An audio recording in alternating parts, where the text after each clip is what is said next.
Hi girls, ഒരു കാര്യം പറയട്ടെ. ഇന്നത്തെ വിശേഷം ഞാൻ നിങ്ങളോട് പറയാം. എനിക്കിവിടെ ഒരു അമ്മാവനുണ്ടായിരുന്നു. ഞാൻ ഇന്നലെ തൊട്ട് 2-3 ദിവസമായിട്ട് അമ്മാവന് ഭയങ്കര പനിയായിരുന്നു. അമ്മാവനെയും കൂടെ എന്നാൽ രാവിലെ ആശുപത്രി പോയേക്കാമെന്ന് വെച്ചുകൊണ്ട് ഞാൻ രാവിലെ തന്നെ ആശുപത്രിയിൽ പോയി.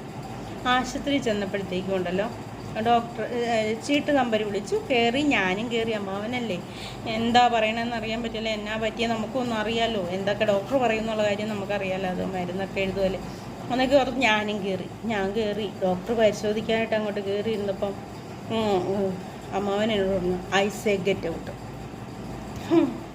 എന്ത് ചെയ്യണം? എന്നാലും എനിക്ക് അമ്മാവൻ ഇങ്ങനെ പറഞ്ഞപ്പോൾ എന്തോ ഒരു വശപ്പശക എനിക്ക് മണത്തു. ഞാൻ പതുക്കെ പുറകോട്ടിറങ്ങി പതുങ്ങി അവിടെ നിന്നു. അപ്പോൾ ഡോക്ടർ പറഞ്ഞു, എന്താ അമ്മാവ ഇത്ര പെട്ടെന്ന് ഇങ്ങനെ ഒരു പനി വരാൻ കാരണം എന്താ എന്ന് പറഞ്ഞപ്പോൾ അമ്മാവൻ പതിയെ കസേര അങ്ങോട്ട് ഡോക്ടറിൻ്റെ അടുത്തോട്ട് വലിച്ചിട്ടിട്ടേ പതുക്കെ പറയുക, അതെ ഡോക്ടറേ, ഇന്നലെ രാത്രി ഭയങ്കര മഴയായിരുന്നു. സമയം ഒരു 8 മണിയായിട്ടുണ്ട്.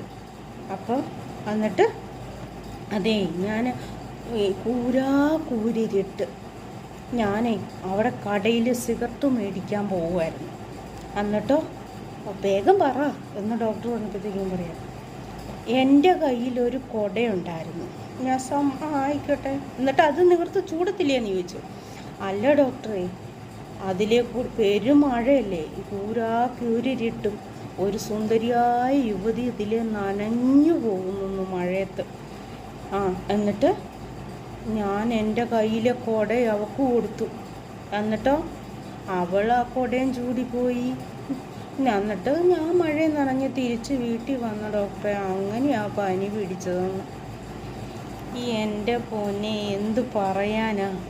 ഡോക്ടർ ചോദിച്ചാൽ ഇങ്ങനെയാണോ പനി പിടിച്ചത്, ഇതിൻ്റെ വല്ല ആവശ്യം ഉണ്ടായിരുന്നോ എന്ന് ചോദിച്ചപ്പോൾ പറയുക, അല്ല ഡോക്ടറെ, പാതിരായ്ക്ക് കൂരിരുട്ട് സമയത്ത് ഒരു സ്ത്രീ ഒറ്റയ്ക്ക് നടന്നു പോയപ്പോൾ എനിക്ക് ഭയങ്കര വിഷമം വന്നു ഡോക്ടറെ. അതുകൊണ്ടാണ് ഞാൻ എൻ്റെ കയ്യിരുന്ന കുട അങ്ങോട്ട് കൊടുത്തത്. ഡോക്ടർ കുറച്ച് മരുന്നൊക്കെ എഴുതി തന്നു. ഞാൻ അതുകൊണ്ട്